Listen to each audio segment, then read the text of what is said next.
mi reputación, mi esposa, mis sueños. Ya, se acabó todo. Vomitaba sangre, no dormía.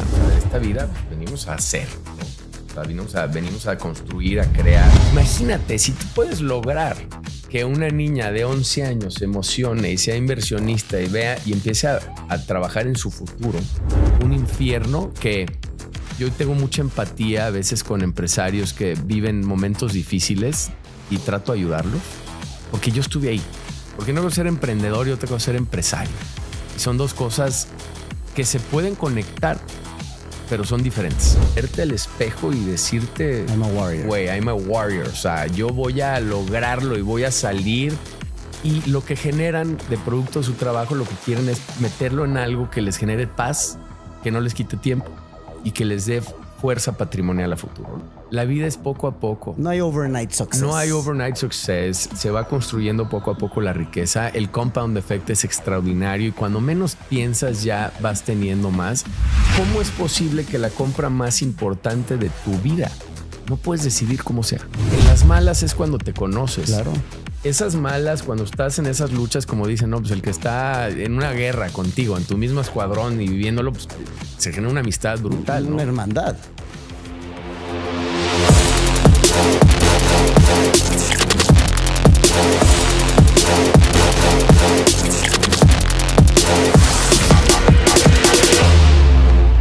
Bienvenidos a Game Changers. Soy Manuel Cosío y aquí documentamos historias de quienes están cambiando las reglas del juego con propósito. Hay personas que no solo construyen edificios, construyen confianza, comunidad y legado. Hoy tengo el privilegio de compartir contigo mi conversación con uno de ellos, Fernando Amezcua, fundador y presidente del Consejo de Grupo Kiva. En este episodio exploramos cómo un joven que comenzó vendiendo pisos terminó convirtiéndose en un referente del sector inmobiliario con más de 38 proyectos desarrollados y una visión profundamente humana del emprendimiento. Fernando no solo comparte su camino como empresario, sino también las decisiones difíciles, las alianzas estratégicas y esa capacidad única de transformar momentos de crisis en oportunidades de reinvención. Hablamos de Kiva, sí, pero también hablamos de propósito, valores, liderazgo y de lo que realmente significa crear desde adentro, de cómo se construye una empresa que no solo genera rentabilidad, sino también sentido de pertenencia. Si estás emprendiendo, si estás liderando un equipo o si simplemente estás buscando claridad sobre lo que quieres construir en tu vida, esta conversación va a resonar contigo. Antes de empezar, quiero pedirte un favor muy especial. Suscribirte a este canal en YouTube o seguirnos en la plataforma donde nos escuchas es gratis, pero hace toda la diferencia. Tu suscripción, tus comentarios y el que compartas este contenido nos ayuda muchísimo a crecer, a llegar a más personas y a que los algoritmos jueguen a nuestro favor. Cuéntanos en los comentarios qué fue lo que más te gustó de este capítulo y ayúdanos a seguir construyendo esta comunidad de creadores con propósito. Aquí seguimos compartiendo conversaciones con alto valor nutricional para la mente. Ahora sí, te dejo la conversación que tuve con Fernando Amezcua. Que seguro eres de cantar en la regadera. A veces sí me gusta. Digo, a ver, a mí me gustaba. Yo tenía un grupo de rock, no sé si alguna vez te acuerdas de... Y tocábamos. ¿Toca la guitarra o no? No, yo cantaba. Yo toco el piano y cantaba. Mi hermano toca la guitarra, el piano, canta. Mi hermano es el que es súper musical. Yo me gustaba y lo hacía pues, por estar ahí pegado a él. Y bueno, pues era divertido. ¿Y participabas en los talent shows? Sí, siempre nos metíamos en los talent shows, luego en fiestas ahí del Cumbres, del Alpes, nos invitaban a varios temas y en reuniones a veces. Valores Bacardí. ¿En serio? Festival de la Canción, luego en el TEC. Tuvimos un grupo muchos años. Estaba padre y me gustaba. ¿Y qué estilo? Era mucho... Mi hermano era el líder del grupo y él encantaba Héroes del Silencio. Entonces era un estilo muy héroes. Él tenía canciones que él escribió padrísimos. Y también tocábamos mucho YouTube, Héroes... Entonces eran como Hanson, güey. O sea, los hermanitos sí. musicales. Sí, sí, sí. Y Vicky no tocaba el pandero. No estaba en el grupo, pero también es súper musical. Y, o sea, cantaba y bailaba y siempre fuimos muy... Es que la verdad es que la música para mí es fundamental, es parte fundamental de la vida. pues ahí en el American coincidimos como compañeros. Sí. A mí no me tocó con ninguno de los Amezcua porque tu hermano iba un año arriba y yo que yo, y tú un año abajo, y Vicky como tres. Ajá. Entonces, pero eran vecinos de Diego Torres, sí. Ahí en Ávila Camacho, ¿no? No éramos vecinos de él, pero muy amigos. Sí, me acuerdo. Sí. Yo pensé que vivían también ahí en Ávila Camacho. Ya. Sí, vivíamos ahí por el privado. Ya, ahí sí por es el cierto. privado, pero sí, digo, pues de toda la vida. Pues crecimos juntos y la verdad es que ahorita que antes de que empezáramos, lo que te platicaba, para mí el abrir este espacio para tener conversaciones con gente que admiro, con la que he tenido el privilegio de coincidir en la vida, de acompañar, pues de manera, y más ahora con las redes sociales, acompañas a la gente que conoces, a tu círculo, a tus amigos en sus historias, en sus trayectorias, y la verdad es que tu trayectoria a mí me ha llenado de inspiración, de orgullo. La verdad es que admiro muchísimo el éxito que has logrado, y sobre todo para mí, sin duda, presentarte como un game changer es un privilegio, porque has logrado dentro de una industria que pareciera que ha visto todo y ha definido todo y que no tiene mucho espacio para la innovación, como es la industria de la construcción. Has logrado crear un modelo realmente vanguardista, realmente innovador, que le da una diferenciación brutal, por lo menos a lo que en México existe, a otro tipo de desarrolladoras inmobiliarias o de la construcción, que es Kiva. Entonces, pues sin mayor preámbulo, mi querido Fer, bienvenido a Game Changers. Eres un game changer, y realmente tenerte aquí temprano para platicar y para compartir pues tu experiencia, y compartiendo tu experiencia, inspirar a una nueva generación de creadores, ¿no? Y por creadores no, lo he dicho en algunos contenidos que he compartido, no me refiero solo a creadores de contenido, a solo influencers o youtubers o instagramers o tiktokers. Alrededor de la creación estamos todos los seres humanos creando empresas, creando nuevos proyectos, creando nuevos negocios, y como creadores hoy la tecnología nos lleva a conectar con audiencias más allá de nuestras fronteras o espacios naturales. Entonces, bienvenido, querido Fer, y pues sin mayor preámbulo, platícanos, como estábamos ahorita que identificaste Start With Why de Simon Sinek aquí en mi librero. Uh-huh. ¿En qué momento definió Fer Amezcua su porqué y el camino hacia donde quería llevar su vida profesional? ¿En qué momento sucedió eso? Yo creo que son procesos en la vida, ¿no? Te vas haciendo poco a poco, te vas construyendo un poco en base a lo que ves en tu familia, ¿no? Que es familia de trabajo. Yo vengo de una familia de trabajo. Entonces ves eso en donde, pues, a ver, esta vida, pues venimos a hacer, ¿no? O sea, venimos a construir, a crear, a hacer. Mi papá muy creativo siempre en los negocios. Y, o sea, yo nunca pensé algo diferente a, trabajar duro y crear cosas, ¿no? No necesariamente empresario. O sea, no sabía yo de muy chico qué quería hacer, si quería ser ejecutivo, porque yo tenía los dos lados. Mucho éxito en la parte de altos ejecutivos por parte de mi mamá, y por parte de mi padre, ejecutivos fuertes, pero sobre todo un tema empresarial. Y pues me fue llevando la situación de la vida, obviamente, a ir queriéndome valer por mí mismo. ¿Qué estudiaste? Yo ingeniería industrial. De hecho, no tiene nada que ver con la construcción, que ahorita entramos a este tema de qué fue lo que me motivó a entrar en este tema. Pero a mí siempre me gustaron los números. O sea, siempre los números fue mi hit. O sea, me gustaban, era bueno para las mates. Bueno, más o menos bueno. Tampoco era lo máximo, pero me gustaban los números.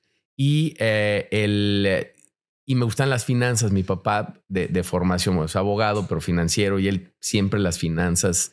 Y yo en algún momento quise estudiar eso, y me acuerdo perfecto que un día me dijo: Fer, los mejores financieros son los ingenieros industriales, porque tienen una visión muy global, y un buen ingeniero, un buen financiero es alguien que es creativo en entender todo lo que está pasando en el negocio, las variables para poder hacer una ingeniería financiera fuerte, de cómo manejar el dinero, de cómo estructurar el negocio, de cómo controlarlo, viendo todas las variables que te pueden pegar en los diferentes puntos. Y él me decía, me acuerdo perfecto, me encanta a mí tratar con los ingenieros industriales con maestría en finanzas porque te entienden muy bien las cosas, ¿no? No, y entienden la estructura empresarial, la estructura corporativa, pero también la parte de producto, la parte de... Todo el sistema. Todo el sistema. Todo el sistema, ¿no? Entonces, yo creo que eso es lo que y a mí no me gusta que me encajonen, no me gusta encajonarme en cosas y me gusta mucho la libertad. Y por eso también vi en ingeniería industrial un tema que me podía dar muchísima visión de todo y mucho margen de acción hacia dónde dedicarme, ¿no?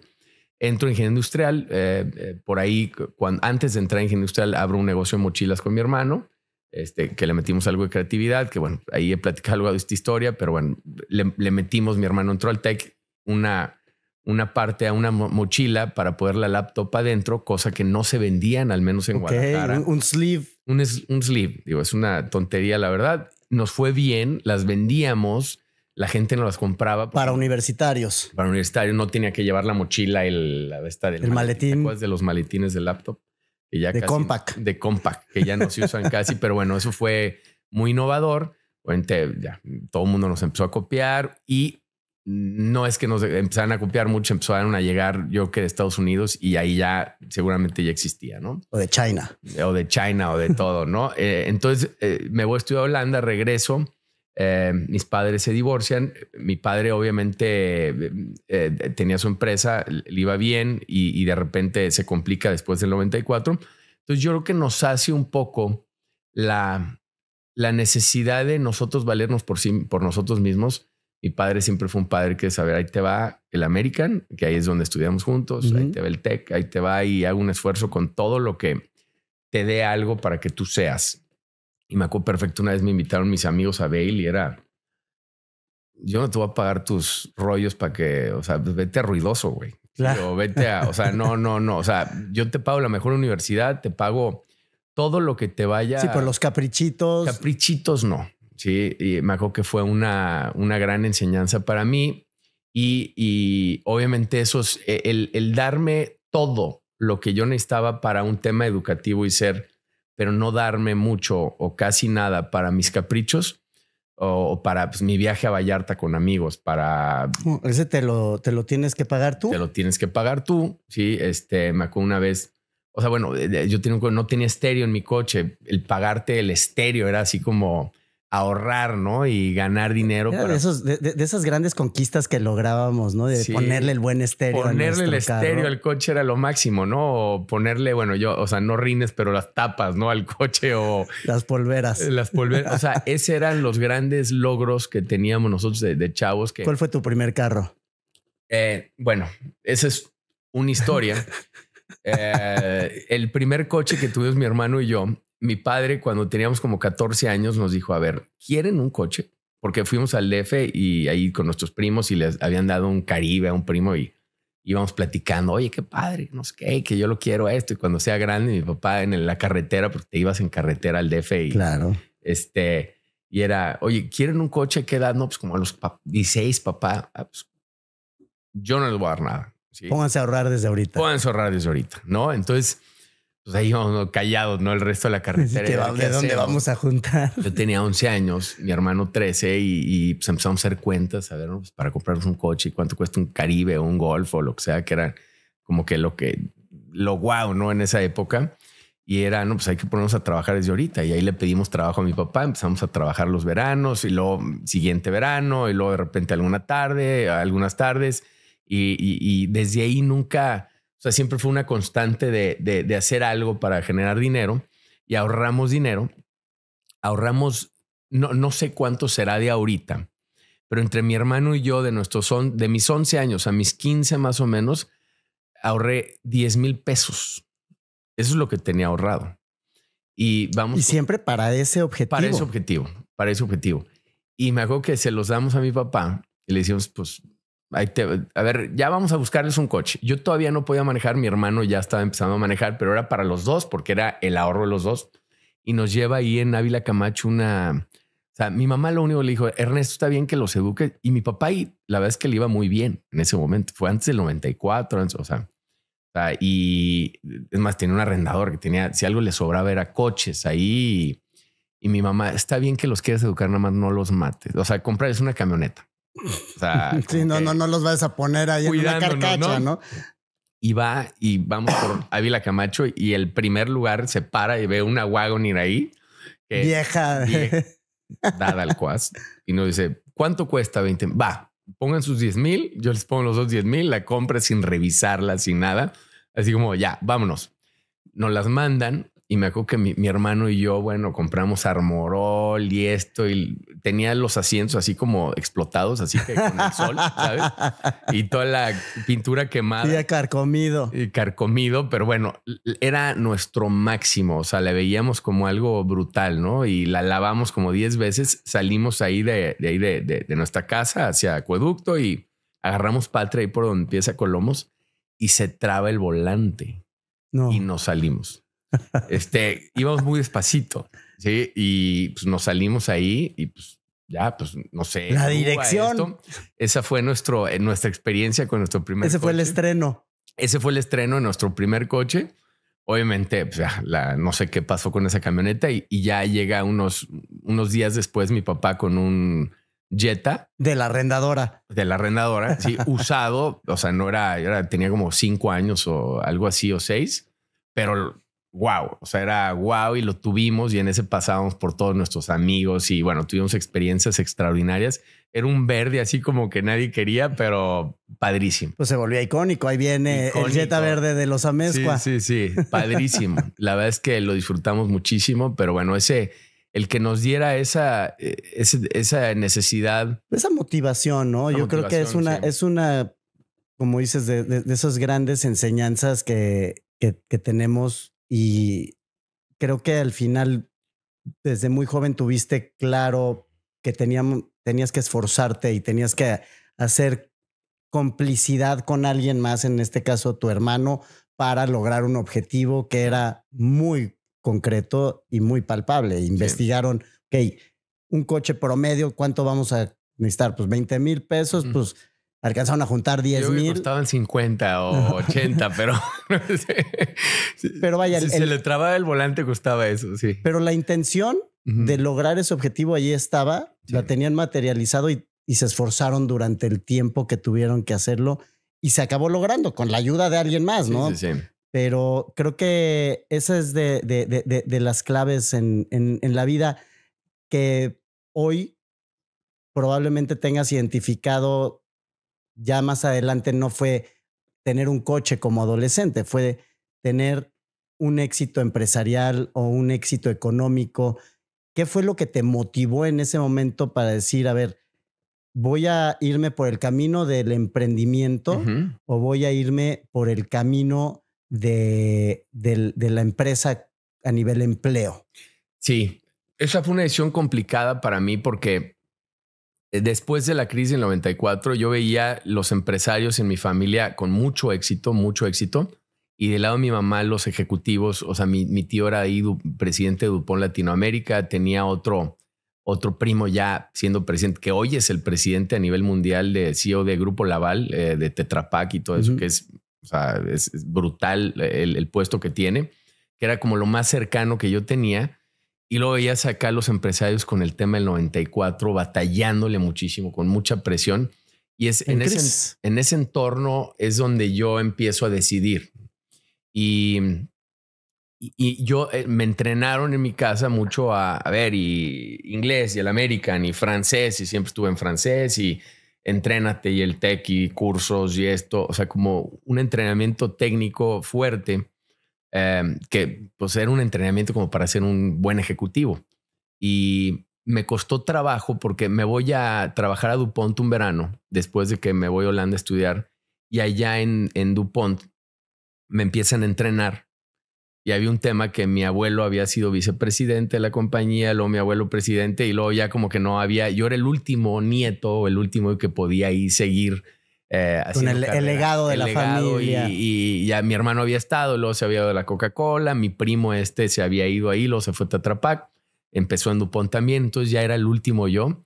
Y estando allá en Tampico, poco antes yo con Yamil, que lo conoces, estábamos viendo qué hacer, porque me dice, un día se me acerca y me dice, es que tú vas a ser mi socio, porque él veía que yo trabajaba en las mochilas y él también trabajaba y hicimos muy buena química. ¿Estuvieron juntos la carrera? Estuvimos juntos la carrera. Es más grande que yo, pero estudiamos juntos y dijimos, vamos haciendo algo. Y en ese hacer algo, yo me voy a estudiar, pero justo antes de irse agarramos una subdistribución de piso laminado y empezamos a ver clientes. Y estando yo allá en Tampico, yo trabajaba allá y de noche, turnos de noche, de esos, digo, has trabajado turno de noche algunas que entras a las 10 de la noche y sales a las 5 de la mañana, es brutal. Sí. O sea, súper intenso, pero el entrenamiento. Y estando allá, le hablo a Yamil y le digo, oye, ¿qué onda? ¿Cómo vas? Y era por teléfono, porque no había celulares o no sé por qué no me podía comunicar. O sea, no me acuerdo. Me acuerdo que era por la casa.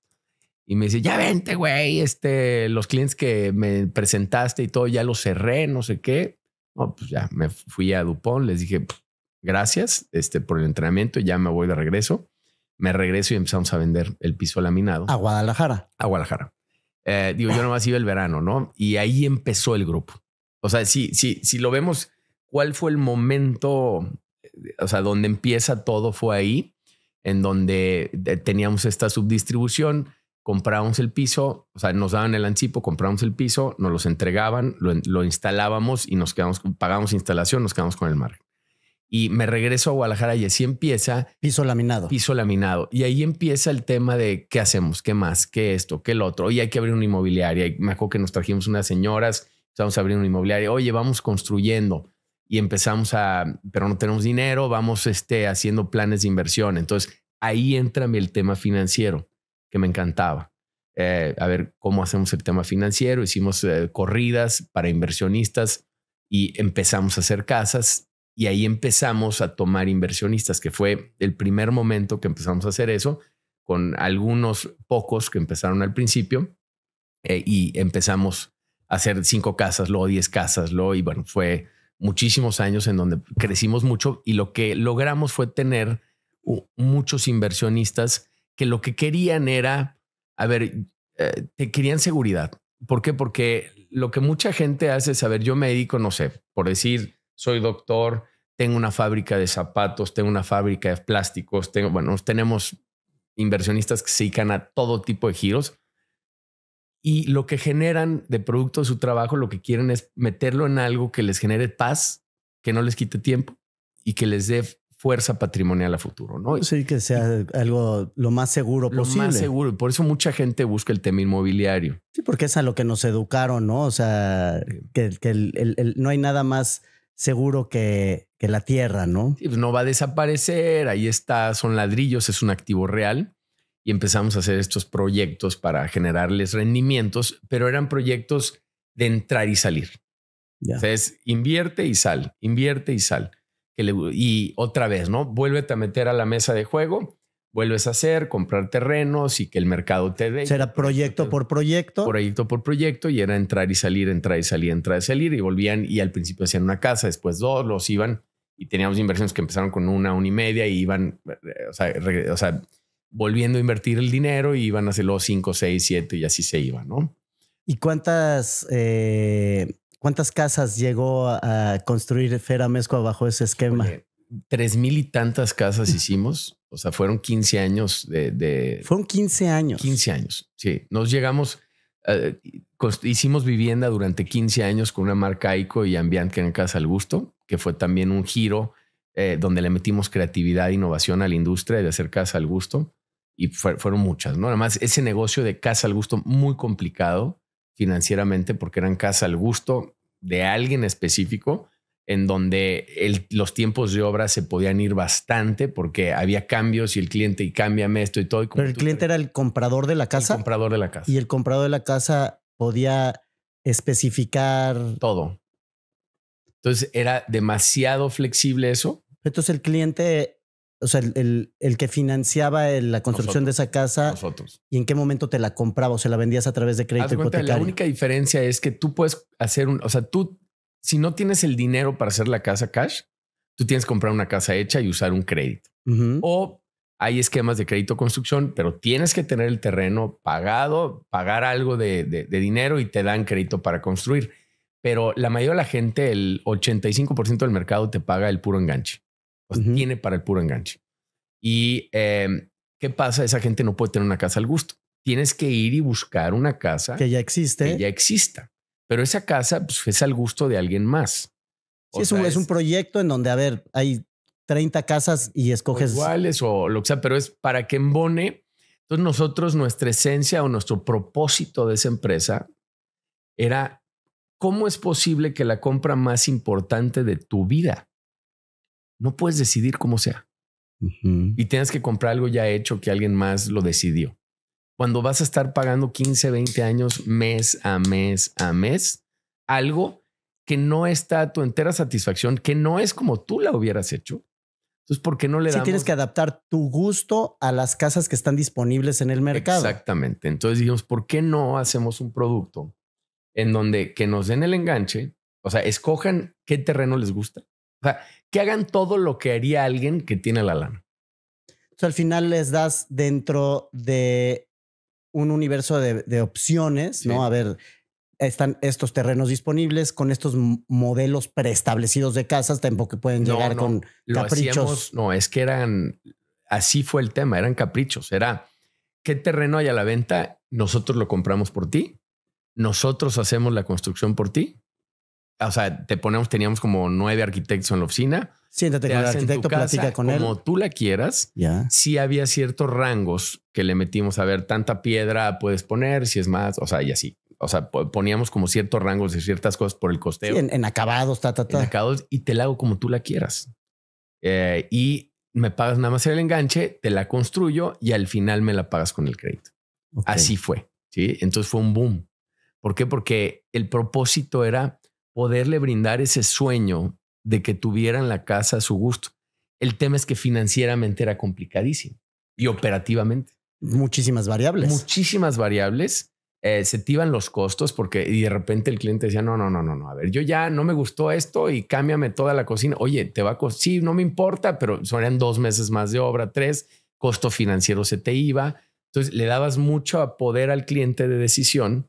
Y se lo tomaba mucho más a veces. Entonces, y no hay nada más estresante que un proceso de construcción de tu casa. Muy complicado. O sea, muy complicado. El escoger, ahora sí que negociar con tu esposa, a ver, mueble de baño o este otro, o este piso o este otro, el color. A mí mi mujer lo único que me dejó decidir y fue, a ver, tu sótano, ahí es lo que tú quieras.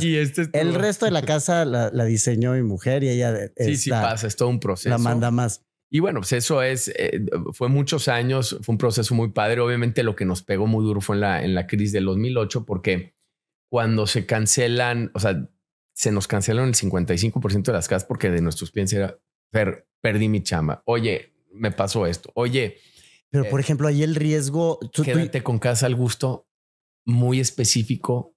Sí, porque está a gusto de ese cliente. Sí, de ese cliente y no tan comercial. Cuando tú es casa en serie, porque no seguíamos haciendo casa en serie. Teníamos Aico, que era casa en serie, y seguíamos vendiendo casa en serie. Pues la gente se adapta a tu producto y haces un producto que sabes que lo más universal de gusto posible. Más universal. Acá no. Entonces se te cancela el 55% de las casas. Véndelas. Teníamos casas de repente en lugares increíbles que decías que no, pues no me alcanza para vivir ahí, pero me voy a hacer una casa de una recámara con preparación a una segunda y una tercera, con tal de vivir en ese lugar que está fuera de orden para mí. O sea, no me alcanza para ese lugar. Entonces eran muchos caprichos que para el cliente era padrísimo, pero ya comercialmente cuando nos tuvimos que quedar con tantas casas fue muy complicado. ¿Y cómo salieron de ese? Digo, haber sido un problemón de repente tener en inventario una cantidad de casas caprichosas, que encontrarles mercado. Fue muy complicado porque nosotros estábamos muy apalancados, seguíamos pagando costo financiero. Teníamos, como empezamos sin capital, íbamos haciendo poco a poco nuestro capital, pero la empresa creció muchísimo. Entonces, de lo que financiábamos, capital nuestro era el 10% o 15%. ¿Por qué? Porque vas el resto estaba apalancado. Vas creciendo rapidísimo. Cada vez tenías que financiar más casas y nosotros ibas creciendo el capital de la empresa, pero tu apalancamiento era brutal. Era apalancamiento privado, prácticamente casi todo. Te pega esta crisis brutal. Tienes que revender casas y más o menos en promedio y en un mercado terrible. Pues sí, no había clientes. No había clientes. Entonces tenías que bajarte. A rematarlas. Vende las más baratas, vuelve a pagar comisión de venta y paga promedio 10 meses, 15 meses de costo financiero adicional, pues te mata, ¿no? Y fue durísimo. Ahí tuvimos, obviamente nuestro capital se fue mermando. Tuvimos que vender parte de la empresa. Vendimos lo que teníamos Yamil y yo, hasta nuestras cosas personales, el depa donde vivía yo, donde vivía él. Todo lo vendimos, lo metimos toda la carne al asador para rescatar. Y ahí es donde, por esa época, ya que nivelamos el tema de flujo, nivelamos el tema de estado de resultados, de que empezamos a ganar dinero otra vez, aunque nuestro balance estaba tronadísimo. ¡Qué duro! Tronadísimo el balance, y nos daba lo que ganábamos para pagar los intereses de un balance negativo. Y ahí es donde nace Kiva. Nace Kiva y los gimnasios, los Station, ¿no? En donde era los Station para tener un negocio que fuera diferente, que no dependiera. Diversificar un poco. Diversificado, que no fuera tan vulnerable a las crisis, y también y con un propósito padrísimo de poder generar salud, ¿no? En la sociedad. Claro. Y el tema de Kiva, que muchos inversionistas nuestros decían, pues es que, pues sí, hay riesgo en esto, ¿no? O sea, y es hacer y vender y el mercado, y yo quiero estar tranquilo. Y fue hacer ese pivote a lo comercial y Dijimos, vamos a abrir una empresa, una división que sea para generarle rentas fijas y tranquilidad a nuestros inversionistas. Negocio patrimonial. Y el tema es que todos se quisieron ir para allá, porque se dieron cuenta que es un negocio que te da flujo, te da buen flujo y te da mucha plusvalía y mucha sostenibilidad en el futuro, hacia el futuro de lo que es tu activo patrimonial.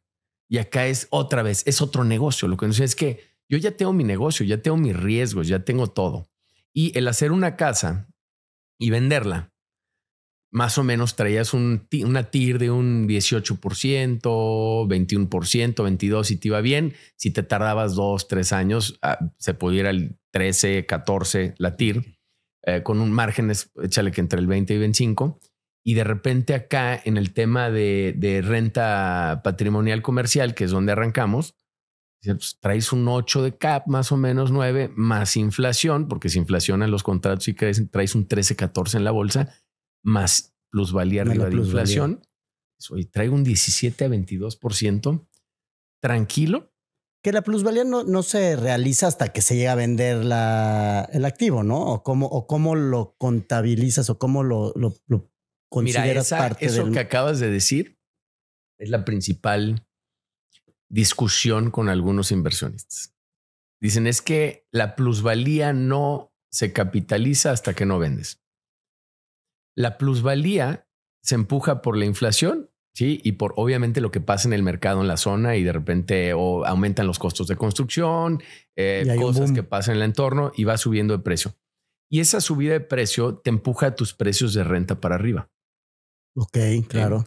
Entonces, al empujarte tus precios de renta para arriba, ya sea por inflación, que eso lo traes en la bolsa, y en las renovaciones, tú empujas tus precios. Por ejemplo, ahorita se nos salió un sí, ya te vas al precio por metro cuadrado. Sí, o sea, un inquilino que nos rentó hace 2 años en Querétaro, ahorita el nuevo precio de renta está 17% arriba. ¿Sí?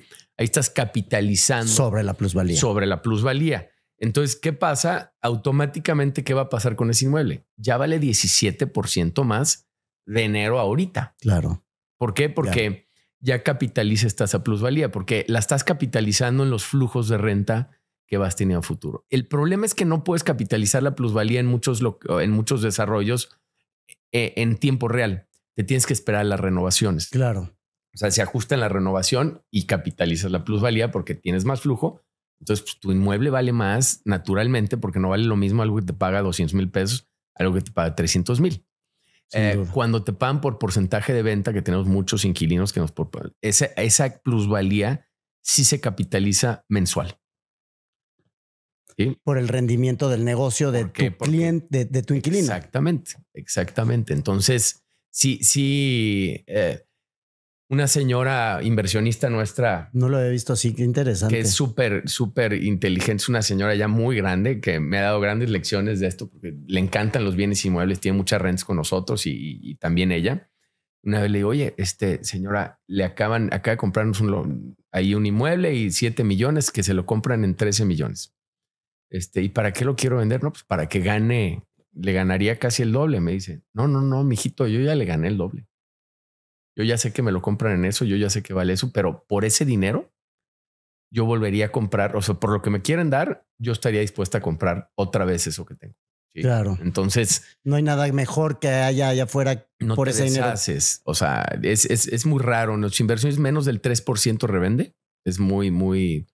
¿Por qué? Porque revenden y al que les compre va a volver a subir, ¿no? Pero ¿cómo funciona y cómo fue evolucionando? Porque me comentas que nace Kiva de un pool de inversionistas que tenían ustedes. Ajá. Ya en el negocio de los desarrollos residenciales o habitacionales.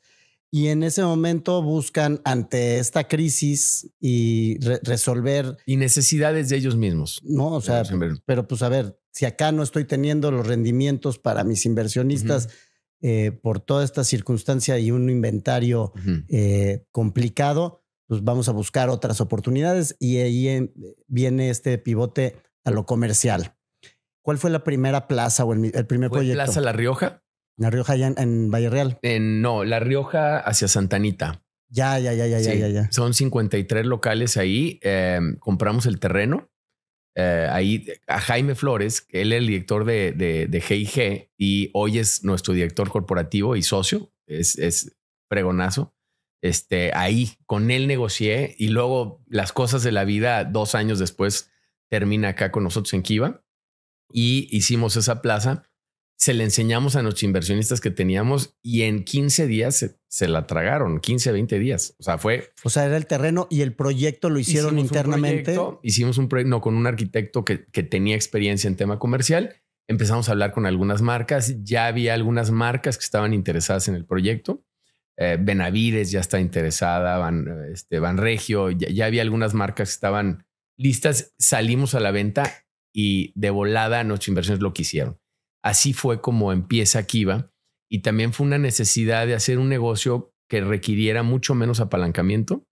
¿Por qué? Porque el inversionista se convertía en nuestro socio. Claro. Desde el principio no teníamos una carga financiera. O sea, ahí es donde yo he encontrado, con lo que conozco de Kiva, la innovación, ¿no? O sea, y es lo que me sorprende y por eso veo frente a otros desarrolladores de plazas o desarrolladores comerciales, ustedes están democratizando el acceso a una inversión diversificada en bienes raíces de forma patrimonial. O sea, porque normalmente este tipo de modelos está disponible a inversionistas institucionales a través de fondos privados de inversión o fondos públicos de inversión inmobiliaria.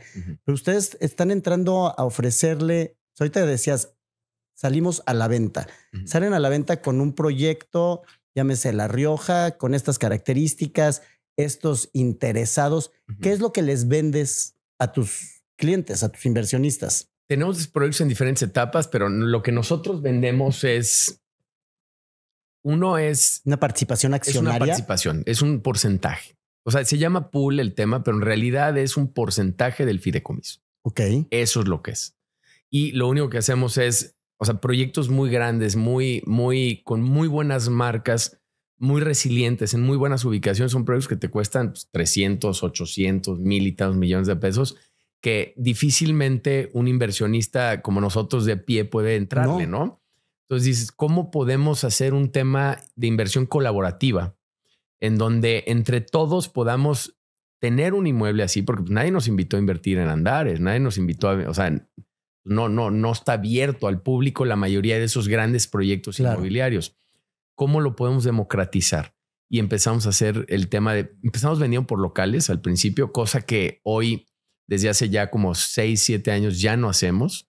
Empezamos con el tema pool para poder hacer tickets más chicos, mucho control en el tema de control de rentas, control de administración, que todo esté centralizado. En unidades privativas es más difícil. En el pool es mucho más sencillo controlar porque todos jalan para el mismo lado. Yo te puedo comprar un ticket en el proyecto. Hay uno que están haciendo aquí atrás. ¿Entre bosques? Sí, ¿no? Sí, en aviación. No, y aquí atrás de Puerta Las Lomas, uno que me mandó Yamil, sí. Una plaza padrísima hay departamentos, creo que va a haber oficinas. ¿Lírica se llama? No, te mandó Entre Bosques, yo creo. Entre Bosques. Sí, pero sí, o sea, tú le entras con un porcentaje. Pero yo digo, a ver, yo quiero comprarte un ticket o 2 tickets o tengo tanto para invertir. No escojo realmente. No soy dueño de un local en particular. Tú eres dueño de todo. De todo el proyecto, del rendimiento de todo el proyecto. De todo el proyecto. O sea, entonces tú recibes rentas de todo el proyecto. Por ejemplo, refugio. O sea, hablando de un proyecto en Querétaro que me gusta mucho hablar de eso porque me encanta. Son 37,800 metros. Tenemos ahí a La Comer, a City, a Vancomer, todas las marcas buenas que se te puedan ocurrir. Como inquilinos. Todo como inquilinos.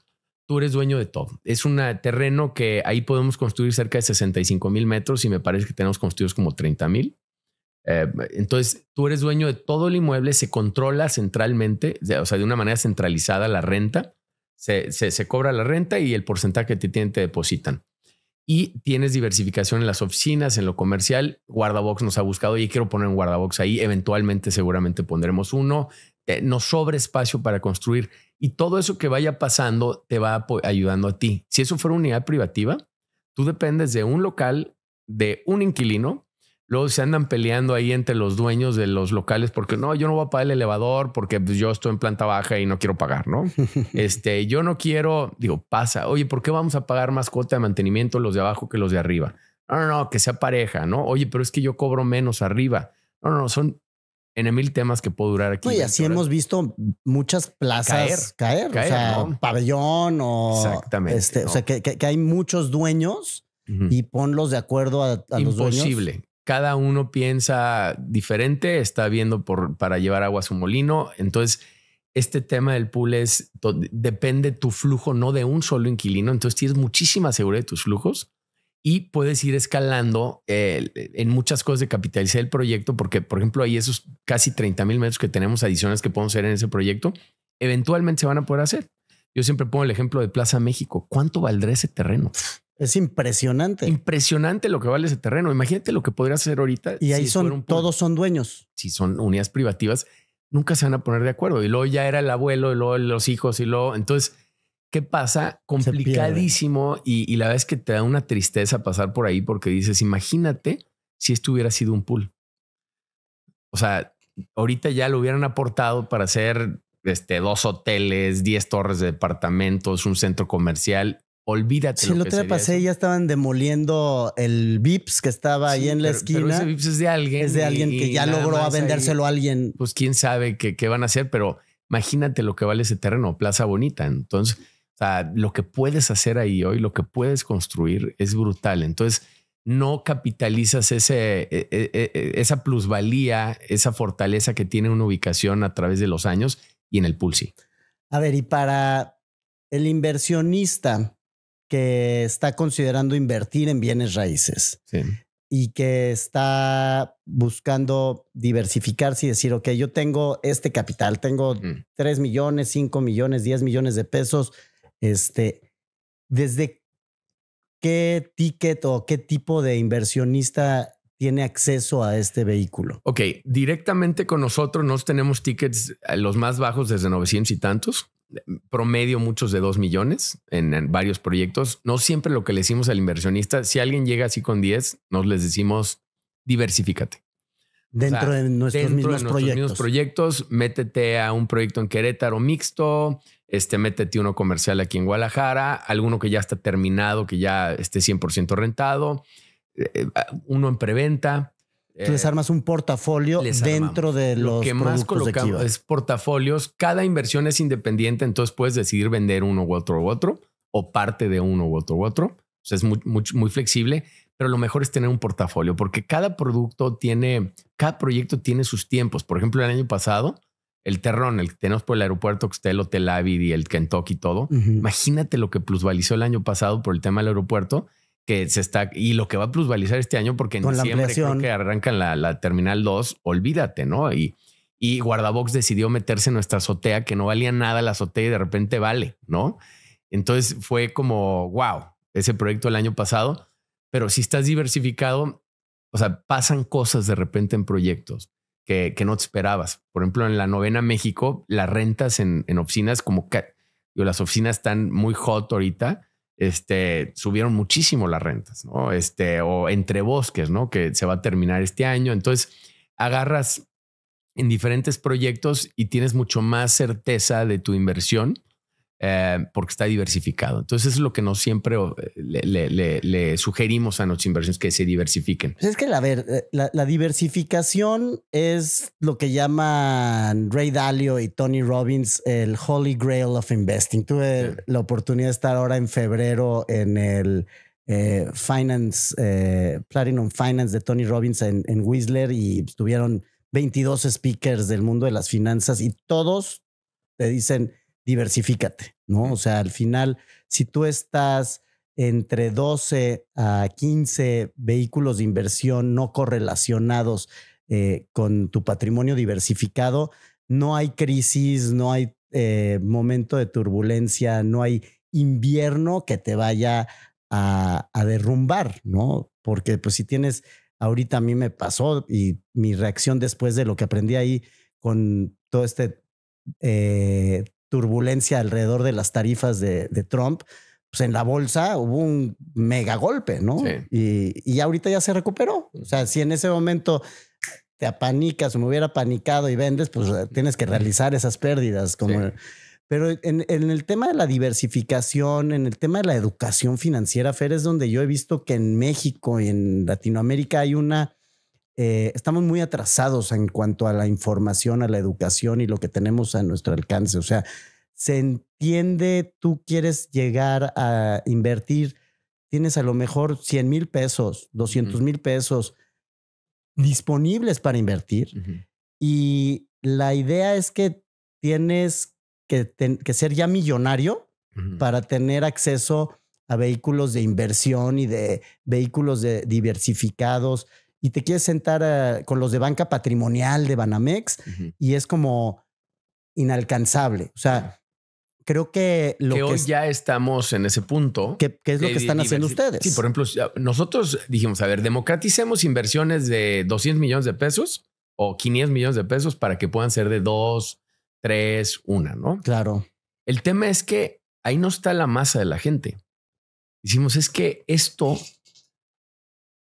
O sea, gente que pueda ir ahorrando y generar 2 millones de pesos, tampoco hay mucha.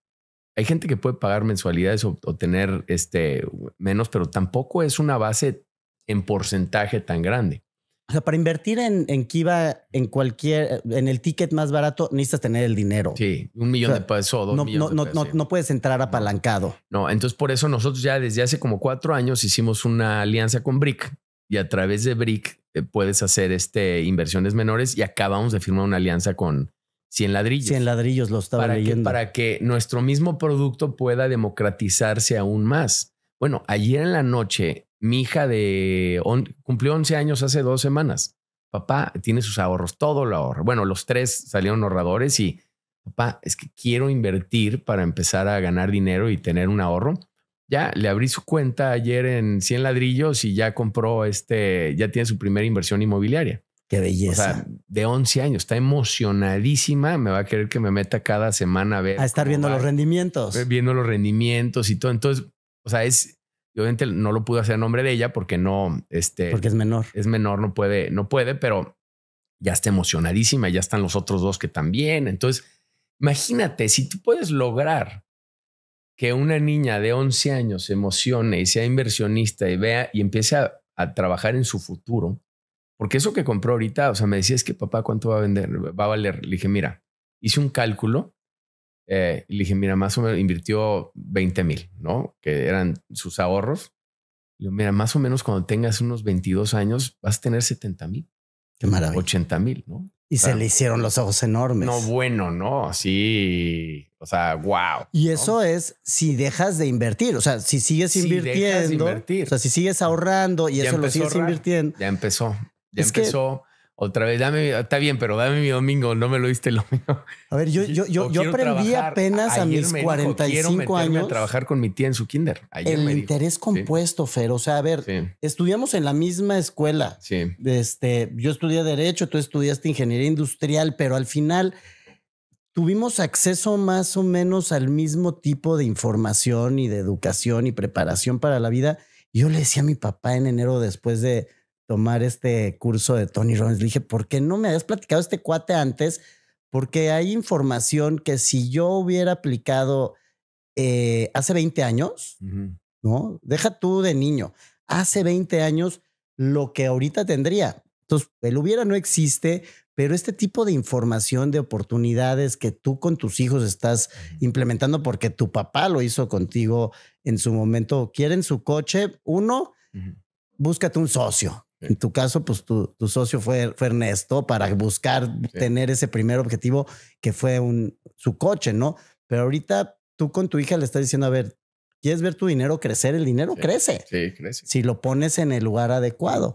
Y entonces estos vehículos, estas alianzas con 100 ladrillos que están en tu negocio permitiendo la democratización y el acceso de pues hasta niños que con la ayuda de sus papás puedan invertir en desarrollos inmobiliarios que tengan un rendimiento.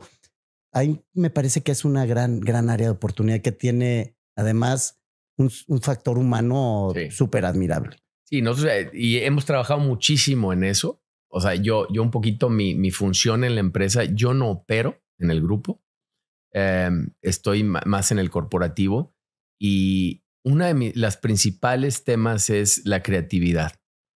Justo ayer tuvimos una junta súper interesante ahí de socios. Bueno, todos los miércoles nos juntamos en la mañana y es lo que hablábamos de muchos temas, de un negocio nuevo. En Estados Unidos estamos metidos ya hace 4 años y ahorita nos vamos a meter en otro negocio allá y estamos viendo otros negocios aquí y me platicaban o me preguntaban de algunos temas de que por qué iba a hacer esto y por qué iba con no sé quién. Y yo le digo, es que yo estoy conectando. Les explicaba un poquito cómo funciona mi cerebro. Y les decía, es que todo en esta vida es connecting dots. Y tú para conectar, porque me oye, ¿por qué te juntaste? No sé. O sea, yo lo que le digo, no sé por qué me junté con esta persona. No sé por qué estoy hablando con él. No sé por qué fui a Texas a conocer con este otro cuate esto. No sé, muchas veces no tengo las respuestas de por qué hago cosas y estoy interactuando con el mundo y con el entorno todo el tiempo. Yo lo único que sé es que estoy generando dots. Que ya se conectarán en su momento. Que ya se conectarán, ¿sí? Y así es como se me ha ocurrido muchas cosas, ¿no? O sea, o sea, nada salió de mi mente. Todo salió del entorno de que, por ejemplo, el PRES, que es rentas garantizadas, salió de un amigo que necesitaba los flujos porque se había quedado su hermano, o sea, se quedó las hijas de su hermano y tenía que mantenerlas y vendió una propiedad y me dijo, es que no puedo comprar preventa, necesito rentas ya. Bueno, pues en vez de descuento, rentas, o en vez de financiamiento bancario, rentas, ¿no? Entonces se me ocurre, pero es un dot de una situación de alguien que lo conectas con una necesidad. Entonces, nosotros como emprendedores, porque una cosa es ser emprendedor y otra cosa es ser empresario. Y son dos cosas que se pueden conectar, pero son diferentes. No es lo mismo. ¿Cuál es la gran diferencia?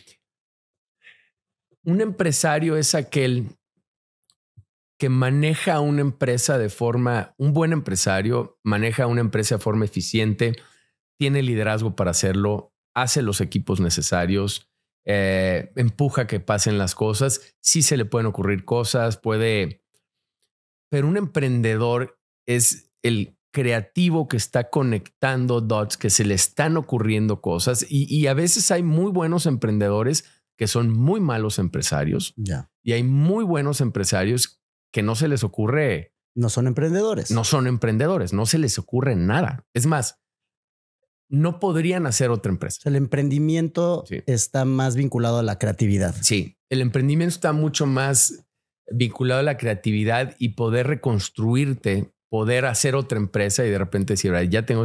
Y hay muchos grandes empresarios que sí, pues la empresa viene del papá o del abuelo, la manejan muy bien, la crecen muy bien, la controlan muy bien. Son buenos administradores. Son buenos administradores, lo saben hacer bien, son grandes empresarios, pero el emprendedor es el que igual y dice, oye, ¿por qué es no como en hacemos? las carreras, ¿no? Hay una cosa es ser administrador de empresas y otra cosa es ser creador de empresas. Son dos cosas diferentes, ¿sí? Entonces, a mí me gusta mucho el emprendimiento.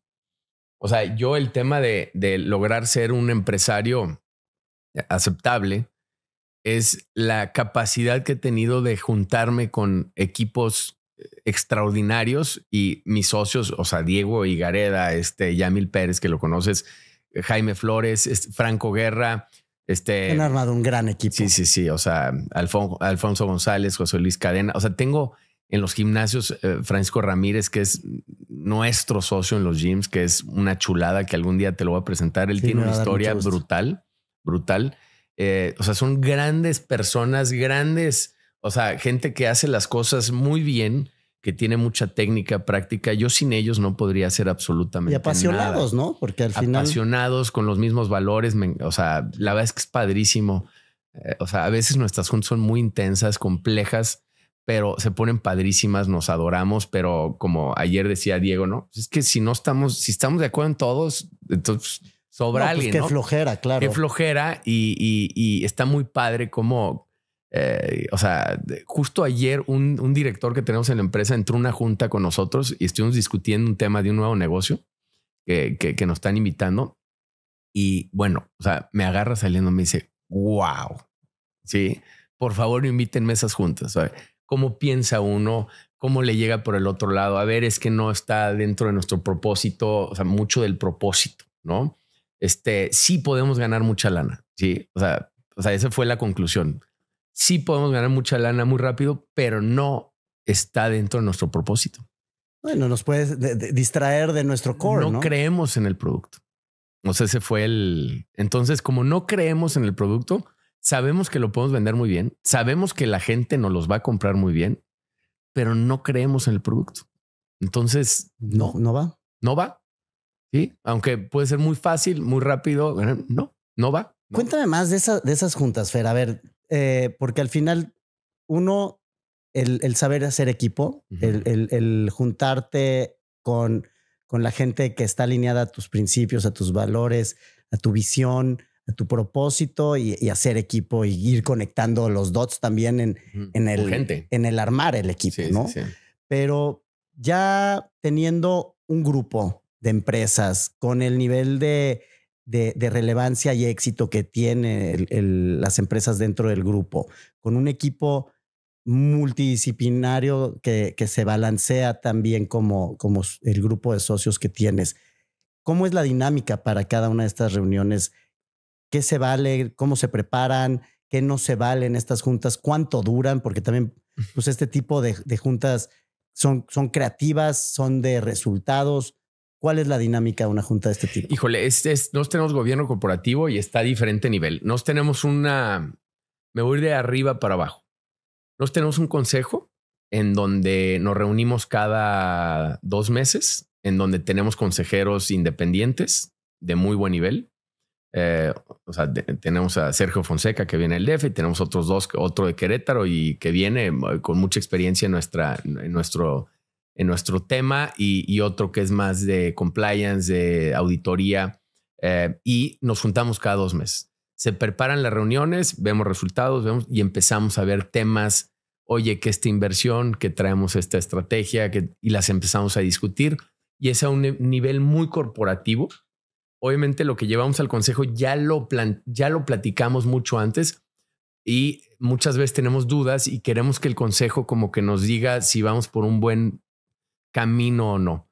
Es muy padre tener externos porque no tienen pelos en la lengua. ¿Sí? No tienen ese tema personal porque del día a día. Sí se genera un tema dentro de la operación y de los socios en donde pues todo el mundo sabe que uno es el aventado, uno es el técnico, uno es el cuidadoso, uno es cada uno, así como los enanitos de Blancanieves, cada uno tiene su... Yo pensé más en los Avengers, ¿no? Sí, o los pitufos, o los Avengers, ¿no? Así, cada quien tiene su rol. Cada quien tiene su rol y su tema. Entonces ya sabes que cuando alguien va a hablar, va a frenar el negocio. Ya sabes que cuando alguien va a hablar, va a empujarlo. Ya sabes, entonces... Ahí va Gruñón otra vez. Gruñón otra vez. Ahí va el loco, ahí va el... ¿no? Entonces, así es. Entonces, nosotros todos los miércoles nos juntamos. Y desde antes, días antes, a ver, este tema.